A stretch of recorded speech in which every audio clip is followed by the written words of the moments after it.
오늘은 기독교 역사에 있어서 아주 의미 있는 종교 개혁주일입니다. 종교 개혁. 예. 그 시작은 1517년, 지금부터 한 5년 전에 그렇게 마틴 루터에 의해서 이루어진 걸로 우리에게 알려지고 있습니다. 하지만 그 이전 로마 황제 콘스탄티누스가 313년에 밀라노 칙령으로 기독교를 국교로 선포한 후부터 오로지 복음 안에 순수했던 기독교가 이제 정치, 종교로 타락하고 또 변질되면서 사실 여러 많은 사람들이 로마 교황청에 대항하며 변질된 세속 종교에서 개혁하고자 목숨을 던졌던 그러한 역사적인 사실들이 수세기에 걸쳐서 있었던 것을 보게 됩니다. 이들 중에 대표적인 개혁자로 우리가 잘 아는 마틴 루터, 또 잔 칼빈이나 쯔붕길리 같은 그런 사람들을 연상하게 되는데요. 사실 이들 이전부터 개혁자들이 개혁을 시도했습니다. 비록 그때는 여러 가지 여건과 환경 때문에 또 여러 어려움 때문에 또 캐톨릭의 그 조직적인 그런 위력에 눌려서 뜻을 이루지 못하고 오히려 대부분의 개혁자들이 이단으로 몰려서 순교당했지만 사실 저들의 희생이 종교개혁의 초석이 되었던 것을 우리는 역사를 통해서 보게 됩니다. 이 같은 개혁자들의 끊임없는 희생과 또 1517년에 10월 31일, 내일이 날짜도 되죠. 그래서 종교주의를 오늘로 갖게 되는데 독일의 신부, 우리가 아는 마틴 루터, 그가 당시 로마 캐톨릭의 잘못된 관행, 또 관습, 악습 이런 것들을 지적하면서 95개의 항목의 반박문을 만들었습니다. 그래서 비덴베르크에 있는 성당 문 앞에 게시하게 되었는데 이것이 종교개혁의 정점이었던 것입니다. 또한 루터의 종교개혁은 사실 단순히 어떤 그 종교의 갈등을 개혁하는 것으로 머무르지 않았습니다. 루터는 오직 복음으로 돌아가자는 영적 개혁을 같이 주위에 각 나라에 흩어져 있던 종교 개혁자들과 함께 이루어졌던 것을 우리는 생각할 수가 있습니다. 여러분, 이 개혁은 원래 초대교회였던 그리스도 예수 교회로 돌아가자는 그러한 탄생의 외침이고 회복의 외침이었습니다.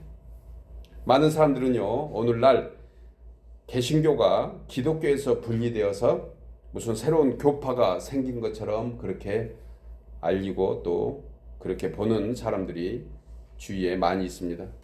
역사가들 속에서도 그렇게 얘기합니다. 그래서 기독교의 역사는 500년밖에 안 되고 캐톨릭은 2000년이고 이렇게 얘기하는 그런 사람들, 사실 신학자들 중에서도 많이 있음을 저는 보게 됩니다. 그건 잘못된 얘기입니다. 기독교는 2000년 전 사도행전 2장에 기록된 오순절 다락방에 성령의 불같은 역사로 인하여 세워진 교회, 그야말로 오리지널 기독교이면서 이것을 지키고자 개혁과 변화로 오늘날 개신교로 불리는 그러한 역사를 만들어낸 것입니다. 그래서 우리는 분명히 알아야 됩니다.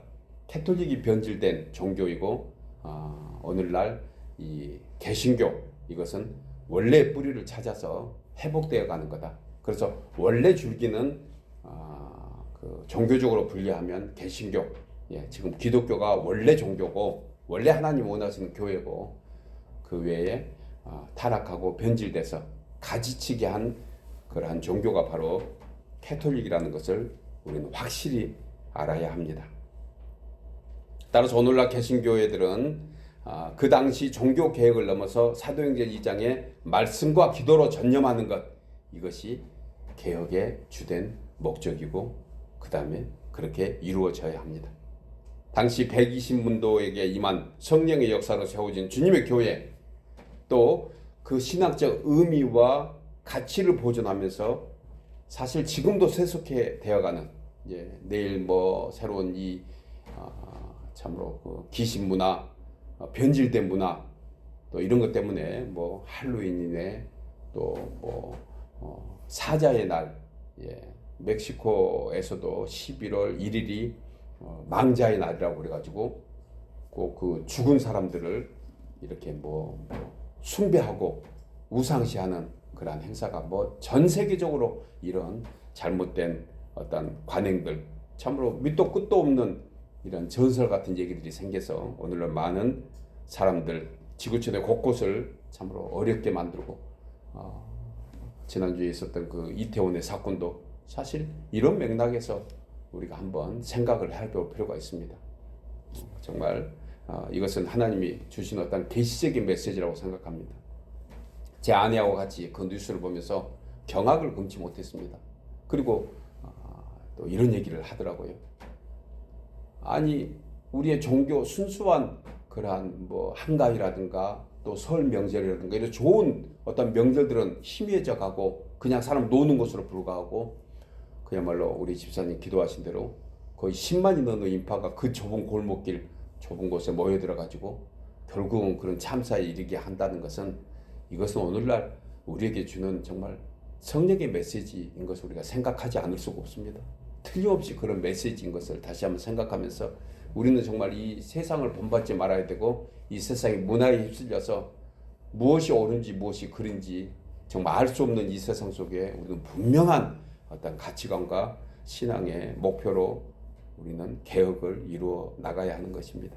정말 지금이 깨어 있어야 할 때인 것은 분명합니다. 그러나 중요한 것은 교회가 개혁하고 종교 지도자들이 변화되기 위해서는 먼저 우리 자신이 말씀과 믿음으로 거듭나지 아니하면 이런 모든 것은 남의 일이 되고 또 일시적인 행사에 불과하게 될 것입니다. 공감하십니까? 우리가 개혁돼야 돼. 우리 자신이. 여러분, 지금 하나님께서 원하시는 개혁이 무엇일까요? 그것은 오늘날 지상에 세워진 모든 교회와 성도된 우리가 개혁의 5가지 슬로건, 505년 전에 5가지, 오직 성경으로, 오직 그리스도로, 오직 믿음으로, 오직 은혜로, 오직 하나님께 영광을 돌려야 할 때가 지금인 줄 믿습니다. 오직 성경, 오직 예수, 오직 믿음, 오직 은혜, 오직 주께 영광, 이 5가지를 우리는 다시 한번 오늘 이 개혁주의를 맞이하면서 우리 마음에, 우리 신앙의 목표로 삼아야 될 것입니다. 오늘 저는 종교개혁주의를 맞이해서 이스라엘의 역사적 말씀을 통해 사무엘 시대의 신앙의 개혁과 변화가 어떻게 이루어졌고, 또한 오늘날 성도된 우리의 신앙 개혁을 위해서 어떻게 해야 하는지 본문을 통해서 3가지로 함께 생각하며 은혜를 나누려고 합니다. 첫째로, 우리의 신앙 개혁은 하나님을 부르며 회개의 기도로 시작됩니다. 우리 나누어서 읽겠습니다. 우리 신앙 개혁은 본문 5절 이하에 사무엘이 이르되 온 이스라엘은 미스바로 모이라. 내가 너희를 위하여 여호와께 기도하리라 하며 그들이 미스바에 모여 물을 길어 여호와 앞에 붓고 그날 종일 금식하고 거기에서 이르되 우리가 여호와께 범죄하였나니라 하니라. 여호와께 범죄했습니다. 모여서 가장 먼저 외쳤던 것이 우리 하나님 여호와 이름을 부르면서 우리 자신을 통회하며 자복한 그런 모습을 보게 됩니다. 본절에서 이같이 미스바로 온 이스라엘이 모여 대성에는 참으로 중차한 문제가 발생한 그러한 이유인 것입니다. 정말 이제 더 이상 나갈 길이 없습니다. 오직 주님 안에서 해결받아야 될 이스라엘 백성들의 모습을 보게 됩니다. 이것은 어떤 일시적인 사건이나 문제가 아니었습니다. 아주 오랜 시간 관행과 어떤 사회의 악습과 그 다음에 이스라엘에게 향한 하나님의 그 뜻과 그 놀라운 은혜를 다 잊어버렸던 저들. 그래서 이제 하나님의 민족이 패망으로 치닫고 있는 상황에서 이스라엘은 개혁하지 않으면 더 이상 살 길도 소망도 없었던 것을 사무엘 선지자는 익히 잘 깨닫고 있었습니다. 여러분, 역사가들은 미스바의 모임의 목적을 크게 2가지로 우리에게 의미를 주고 있습니다. 먼저는 대회개 운동을 통해서 국군, 국가의 운명을 회복하고 신앙을 회복하기 위해서 고국적인 그런 성회였다고 기록해 줍니다. 또한 하나는 블레셋으로부터 정치 종교의 자유와 독립을 회복하기 위한 고국적 거사로 중보기도를 통해서 먼저 종교 지도자들이 개혁하고 그리고 더 나아가 백성들은 금식하고 회개함으로써 새로운 종교 개혁의 부흥의 역사를 이끌고자 함이라고 역사가들은 기록해 주고 있습니다. 그러기 위해서 저들이 먼저 무엇을 했습니까? 여호와 하나님을 찾고 불렀습니다. 참으로 옳은 선택이었습니다. 놀라운 신앙의 변화는 여호와 하나님을 부르면서 시작하는 것입니다. 주여 외치면서 시작하는 것입니다. 우리 주님이 나의 구주가 되시고 우리 온 민족의 주인이 되시며 오직 여호와 하나님만이 우리의 전부가 되신다는 그러한 신앙의 외침이 주님을 외쳐 부르는 것으로 시작되는 것입니다. 사실 우리가 다 하나님을 믿는다 하면서 진정으로 힘과 정성과 뜻을 다하여 하나님을 찾고 있는지, 하나님을 부르고 있는지, 간절히 외치며 사모하고 있는지 이 시간 이 개혁주의를 맞이해서 우리가 돌아봐야 합니다. 정말 진심으로 여호와 하나님을 불러야 됩니다. 여러분, 우리 신앙의 회복은 먼저 하나님을 찾고 하나님께로 돌아가는 것입니다. 믿으십니까? 하나님께로 돌아가야 합니다. 어떤 행사가 아니라 진정으로 목숨을 다하기까지 여호와 하나님을 찾고 찾아야 우리는 살 수 있습니다. 호세아서 6장 1절에 오라 우리가 여호와께로 돌아가자. 여호와께서 우리를 찢으셨으나 도로 낫게 하실 것이요 우리를 치셨으나 싸매어 주실 것이니라. 여러분, 우리는 여호와께로 돌아가야 하나님의 긍휼과 은혜를 잊게 됩니다. 하나님께로 돌아가야 삽니다. 우리 가정도, 우리 교회도, 우리 자신은 물론 나라와 민족이 우리 하나님께로 돌아가야 우리는 살게 되어 있습니다. 이렇게 하나님을 간절히 찾고 구하고 두드리면 여호와께서 이틀 후에 우리를 살리시며 셋째 날에 우리를 일으키시리라. 그래서 우리가 그의 앞에서 살리라고 호세아 선지자는 호소하며 이스라엘을 여호와 앞으로 이끌었던 것을 보게 됩니다. 본절에서 저들이 하나님을 간절히 찾고 부르며 그리고 여호와 앞에 물을 부었다고 했습니다. 이는 마치 물을 부어 솟듯이 자신의 마음 전부를 다 내놓고 회개함으로 주의 거룩함으로 주의 은혜 회복으로 성령께서 기뻐하시는 심령으로 가고자 하는 그런 통의 마음이 물을 붓고 금식하는 마음이었습니다. 여러분, 심령의 회개는 해묵은 토양을 기경하는 것과 같습니다. 심령이 자복하고 통회할 때 우리의 묵은 마음들, 굳어져 있는 마음들이 다시 한번 하나님 은혜로 기경되는 것입니다. 우리 신앙의 해묵은 토양이 무엇입니까? 여러분들 신앙의 해묵은 토양이 어떤 것입니까? 예전처럼 찬양을 하여도 감격이 없고 기도에도 간절함이 없고 예배에도 은혜가 없고 말씀을 들어도 깨달음과 결단이 없는 신앙생활은 더해지고 직분은 더해가는데 주님과 만났던 첫사랑의 간격이 없다면 그것이 아니라고 나태해진 해묵은 신앙의 토양이 아닌가 우리 모두 돌아보면서 회개하는 심정을 우리 한번 돌아봐야 합니다.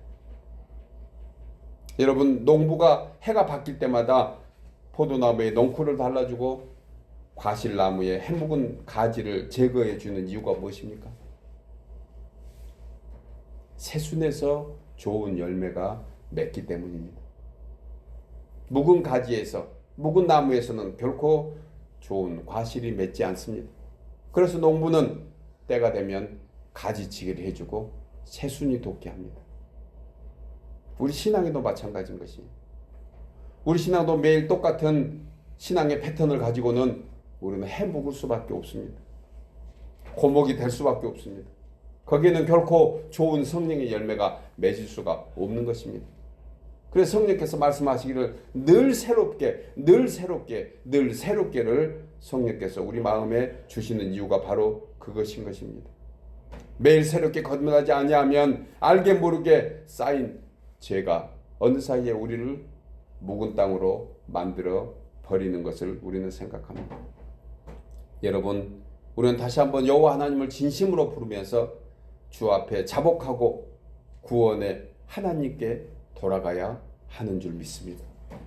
이것이 개혁의 첫 번째 일입니다. 전심으로 부르십시오. 간절히 외치십시오.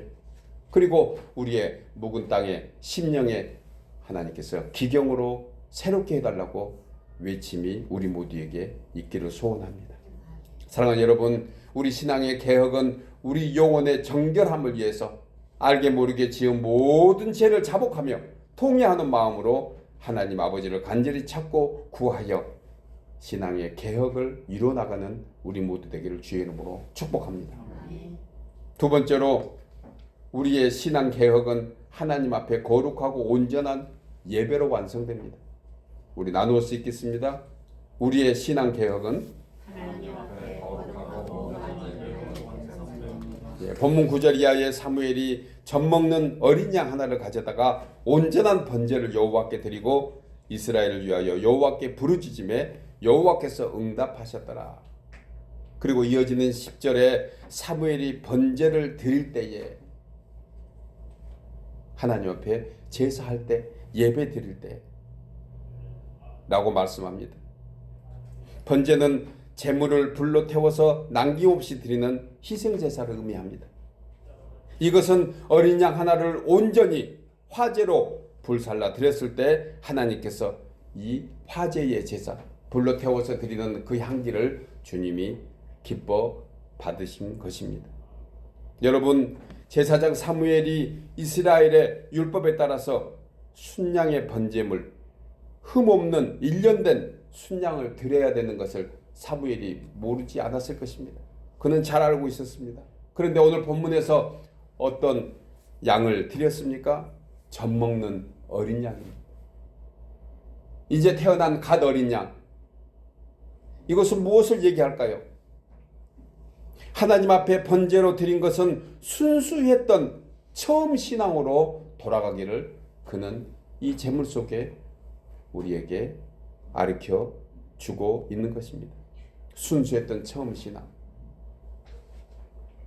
또한 저들은 그간 우상 숭배에 빠진 불신앙과 불결함을 깨닫고 이방 신상을 불로 태우듯 완전히 제거하고 정말 아무것도 남지 않도록 불신앙을 태워 없앴던 그런 모습인 것입니다.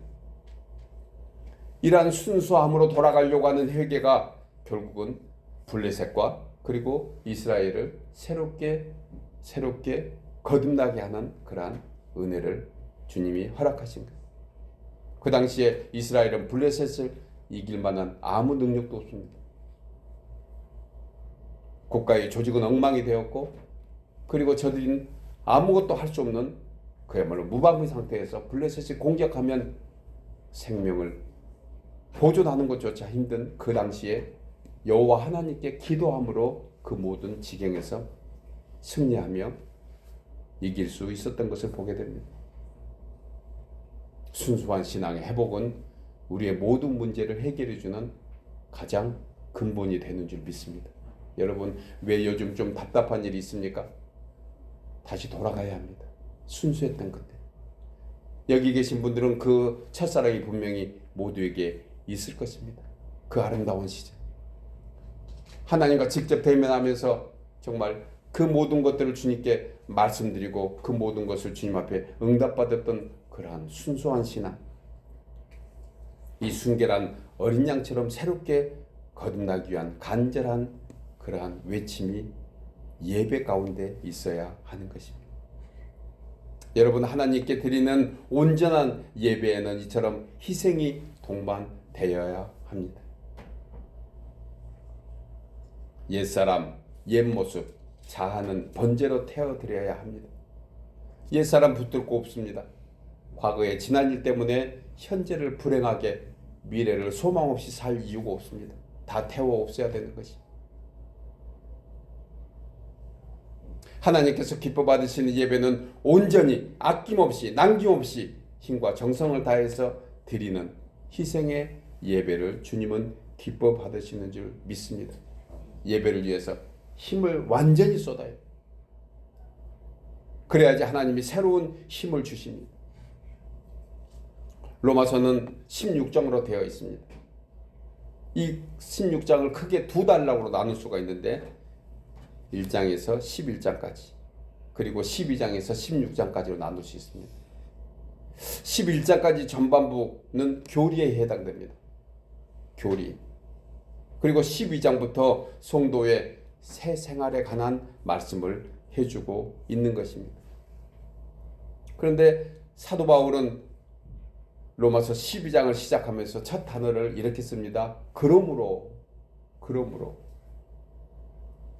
성도된 우리가 교리에서 머무르지 않고 듣는 것에서 머무르지 않고 더욱 성숙한 신앙을 위해서는 주님의 몸된 교회와 주의 나라를 위해서는 헌신과 수고가 동반되어야 하는데 사도 바울은 그러므로라고 시작하는 것입니다. 그러므로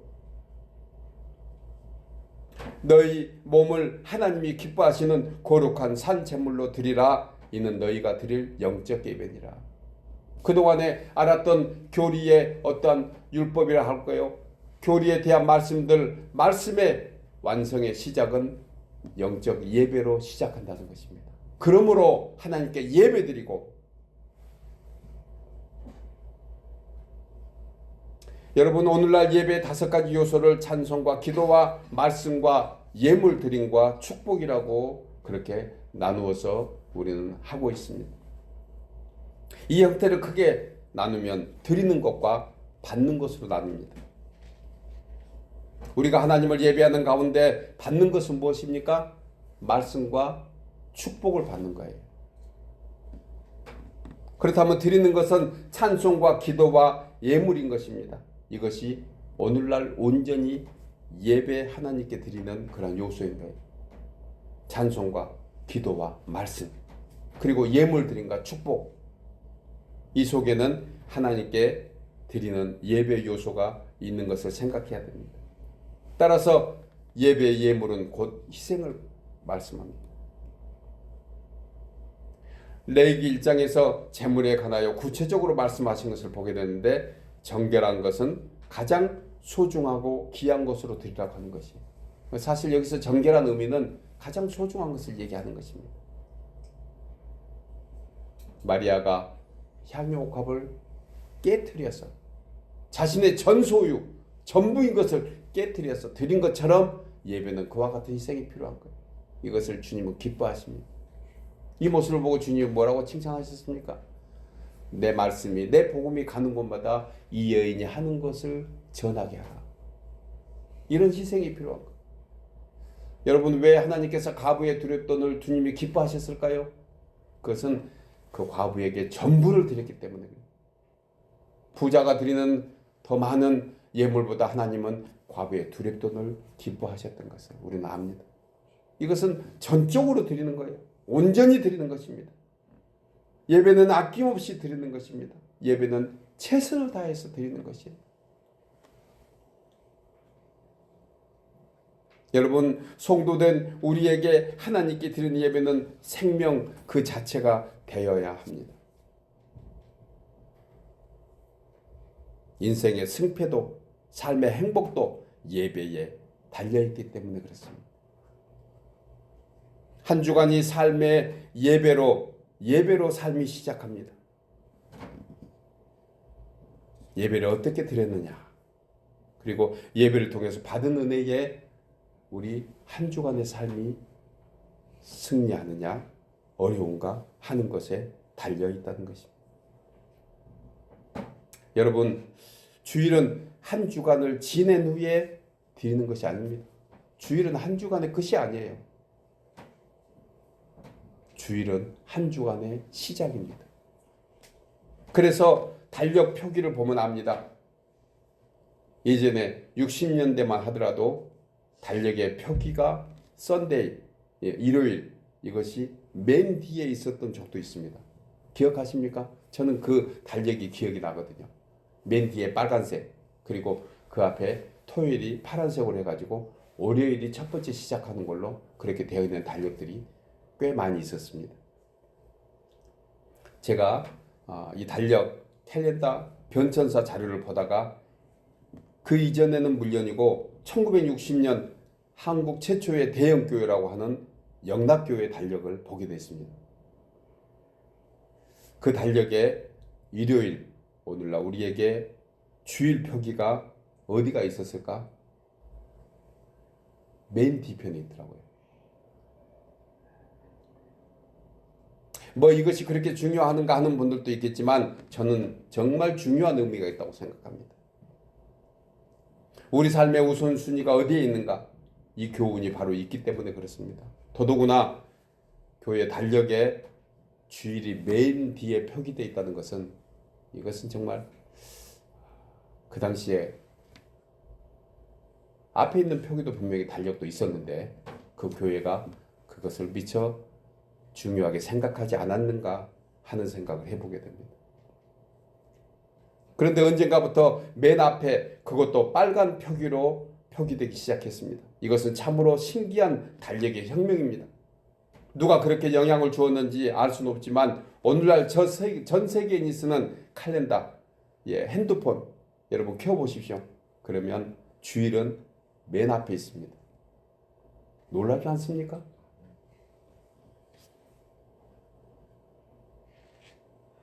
여러분 참고적으로 아직도 나라마다 표기가 좀 다르긴 하지만 영국의 영향을 받은 나라, 즉 유럽의 많은 국가들이 월요일을 먼저 표기합니다. 이상하죠? 신앙으로 시작했던 영국. 그 영국의 영향을 받았고 영국에서 시작한 그런 칼렌더는 어떻게 주일이 뒤에 있는 것을 보게 됩니다. 그렇게 표준 삼는데요. 중국도 마찬가지로 월요일로 시작합니다. 그 이유는 중국은 1, 2, 3, 4, 5, 6, 1 이렇게 표기해요. 그래서 일주일이 그렇게 표기를 이들은 개념적으로 하고 있으니까 뭐 일이 월요일일 수 있다고 생각할 수 있습니다. 그런데 감사하게도 북한에서 발행되는 달력 여러분 어디가 있을까? 주일이 앞에 있더라고요. 주일이 앞에. 맨 앞에. 그래서 저는 마음으로 다시 한번 기도했습니다. 하나님 이것이 부흥으로 하나님의 은혜로 우리 민족들이 복음화 되어가는 그런 초석이 되게 해주옵소서 기도 잠깐 한 적이 있습니다. 그렇다면 이슬람 국가는 어떻게 달력이 표시가 됐을까? 안식일의 시작인 금요일이 그들의 주말이 됩니다. 그러니까 안식일 토요일이 일주일의 시작 표시로 되어 있더라고요. 이런 면에서 무슬림은 안식일의 종교라는 것을 그들은 스스로 분명하게 달력 안에서도 표기해주고 있는 것을 보게 됩니다. 여러분 이처럼 작은 문화이지만 일상에서 주일을 보는 관점은 참으로 중요하다는 것이에요. 여러분 제가 왜 이 내용을 말씀하고 있을까요? 한 주간의 시작은 주일 예배부터 한 주간이 시작되는 줄 믿으시기 바랍니다. 주일 예배부터. 그래서 끝나서 드리는 예배가 아닙니다. 처음 드리는 거예요. 그러니까 힘을 다해서 주님께 드리면 주님이 우리에게 새 힘을 주셔서 한 주간 우리의 힘으로 사는 것이 아니고 주님의 능력과 은혜로 살게 하실 줄 믿습니다. 그러니까 예배에 최선을 다해야 되는 것이. 첫날 맞이하면서 예배 드리는 인생이 복된 인생입니다. 이것은 하나님께서 책임져 주신다는 인생이에요. 하나님을 기쁘시게 하면 하나님께서 분명히 우리의 모든 한 주간을 책임져 주실 줄 믿습니다. 사랑하는 여러분, 우리 신앙의 개혁을 위해서 항상 예배에 생명처럼 힘과 정성과 뜻을 다하고 목숨을 다해서 주님을 예배하는 우리 모두 되기를 주의 이름으로 축복합니다. 마지막 세 번째로 우리의 신앙 개혁은 하나님의 은혜에 감사함으로 이루어집니다. 우리 나누어서 읽겠습니다. 우리의 신앙 개혁은 본문 12절에서 말씀합니다. 사무엘이 돌을 취하여 미스바와 센 사이에 세워 이르되 여호와께서 여기까지 우리를 도우셨다 하고 그 이름을 무엇이라 한다? 에벤 에셀이라 하니라.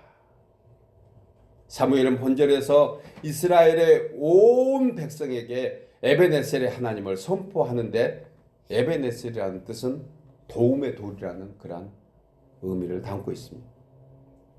하나님이 여기까지 우리를 도우셨다라는 뜻으로 하나님의 은혜에 대한 감사의 고백으로 세운 기념비가 에벤에셀입니다. 여기까지 우리를 도우신 에벤에셀의 하나님. 이스라엘 자손들은 대대로 이것을 기념하는 가장 중요한 목적이 무엇일까? 하나님의 풍성한 은혜에 감사하면서 이 같은 은혜가 자손 만대에 지속적으로 임하기를 간절히 요청하는 동시에 저들이 하나님의 은혜 안에서만 계속 머무르겠다는 전적인 믿음의 결단이 에벤에셀의 기념비 안에 있는 것입니다. 저들의 신앙 고백이 이 안에 있는 것이에요. 우리도 매일의 삶에서 에벤에셀의 기념비를 세워야 되는 것이에요. 예전에 세운 것에 우리는 넘어서야 합니다. 한 번으로 세워서는 안 되는 것입니다. 매일매일 새롭게 에벤에셀의 하나님, 에벤에셀의 기념비, 우리의 삶의 영역에서, 우리의 가정에서 일터까지, 직장까지, 그리고 우리의 자녀들의 삶의 모든 영역에 에벤에셀의 기념비를 왜 세워야 될까요? 이것은 하나님의 풍성한 은혜의 감사의 표기인 것입니다. 여러분 성도들, 우리가 왜 복의 근원입니까? 모든 여정에 하나님의 은혜가 있기 때문입니다. 모든 여정에. 믿으십니까?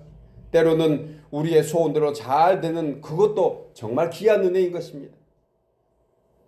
그런데 때로 가는 길이 막히고 내 뜻대로 되지 않아도 그 길에도 하나님의 은혜가 감추어져 있다는 사실을 우리는 믿기 때문에 감사할 수 있지 않겠습니까?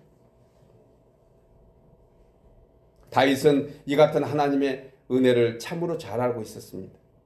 그래서 그는 시편 103편 100편 3절에서 이렇게 찬양합니다. 여호와가 우리 하나님이신 줄 너희는 알지어다. 하나님 이름을 부르는 것입니다. 그리고 그는 우리를 지으시니요 우리는 그의 것이니 그의 백성이요 그의 기르시는 양이로다. 오직 주님만이 우리를 기르시고 우리를 살펴주시고 우리를 구원하시고 도와주시는 하나님이신 것을 다윗은 고백합니다. 이어지는 4절에 감사함으로 그의 문에 들어가며 찬송함으로 그의 궁정에 들어가서 그에게 감사하며 그의 이름을 송축할지어다. 왜냐하면 여호와는 선하시니 그의 인자하심이 영원하고 그의 성실하심이 대대에 이르리로다. 아멘입니까? 왜냐하면 여호와는 우리에게 선하시며 나에게 인자하심이 영원하며 우리 가문에 성실하심이 대대에 역사하는 줄 믿습니다. 왜냐하면 여호와는 선하시기 때문에. 왜냐하면 그분은 인자하시고 우리에게 영원한 구원으로 성실하게 우리 자손 대대까지 임하시기 때문에 우리는 감사할 수 있는 것입니다. 여러분, 다윗은 이 시편에서 하나님의 영원하시며 선하시며 인자하시며 변함없는 은혜의 손길을 가장 합당하게 잘 표현하고 있는 것을 보게 됩니다. 한 주간 시편 100편을 마음에 새기고 암송하면서 나가는 우리 되기를 바랍니다. 그가 어떻게 이런 찬송의 시를 고백할 수 있었을까? 자신의 여정 모든 행사에서 인생 여정 전부가 오직 하나님의 은혜로 된 것을 그는 확실히 알고 있기 때문에 이런 고백을 할 수 있었다. 다윗이 때로는 대적자와 반역자들을 피해서 굴로 산으로 심지어 적군의 나라에서 목숨을 부지하기 위해서 미친 사람처럼 행동할 수밖에 없었던 그때도 주님은 불같은 눈동자로 지켜주시고 보호해 주신 하나님의 은혜가 있음을 그는 한시도 잊지 않았기 때문에 이런 고백을 할 수 있었습니다. 여러분, 하나님께서 다윗에게 그랬던 것처럼 지금 예수 그리스도를 구주로 영접하며 주의 이름을 부르는 우리 모두에게도 하나님은 변함없는 은혜와 사랑으로 함께해 주실 줄 믿습니다. 과거에도 그러셨고 현재도 그렇게 하시고 미래에도 주의 이름을 부르는 자에게는 구원을 베풀어 주시는 하나님이십니다. 비록 주 앞에서 온전하지 못하지만 우리는 받은 이 믿음도 하나님의 은혜의 증거인 것입니다. 오늘 이 자리에 있는 것도 하나님의 은혜의 증거인 것이에요. 우리의 의지로 오는 것이 아닙니다. 하나님이 우리의 믿음에까지도 은혜를 베풀어 주신 것입니다. 그래서 에베소서 2장 8절에서 너희는 그 은혜로 인하여 믿음으로 말미암아 구원을 받았나니 이것은 너희에게서 난 것이 아니요 하나님의 선물이라. 믿으십니까? 이 놀라운 하나님의 은혜와 사랑을 우리는 감사함으로 영광 돌려야 할 줄 믿습니다. 여러분, 종교 개혁자들의 간절한 외침이 무엇입니까?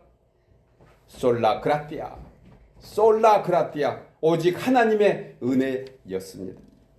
마틴 루터가 종교를 개혁하고 성공할 수 있었던 것은 오직 하나님의 은혜로만. 그가 힘들고 지쳐 있을 때 그의 부인이 얘기합니다. 당신에게 하나님이 여전히 살아계세요. 하나님이 은혜 베풀어 주십니다. 끝까지 밀고 나가세요. 하나님이 도와주실 것이에요. 그래서 그는 외칩니다. 오직 은혜로만. 믿으십니까? 우리의 삶에서 어렵고 힘들 때 우리는 외쳐야 됩니다. 오직 은혜로, 오직 은혜로. 이처럼 개혁자들의 소원이며 신앙이며 복음이 하나님의 은혜로 말미암았다면 우리 신앙의 개혁도, 우리 신앙의 회복도 하나님의 은혜로 되는 것입니다. 그러므로 성도의 개혁은 첫째도 은혜로 감사하며, 둘째도 은혜에 감사하며, 셋째도 은혜에 감사함으로 하나님께 영광을 돌릴 때 우리 가정에서도, 일터에서도, 삶의 현장에서도, 그리고 주님의 몸된 교회의 개혁 역사도 감사할 때 이루어지는 줄 믿습니다. 감사, 감사, 감사.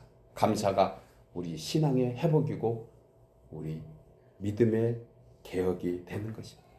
사랑하는 여러분, 비록 현실이 힘들고 때로는 고달프고 어렵다 하더라도 그 가운데 하나님의 은혜가 있음을 분명히 알고 더욱 주님의 은혜를 따라 항상 기뻐하며 쉬지 말고 기도하고 범사에 주의 은혜에 감사하는 신앙의 개혁자도 되어서 주님을 더욱 영화롭게 하며 감사의 영광을 돌리는 우리 모두 되기를 주의 이름으로 축복합니다.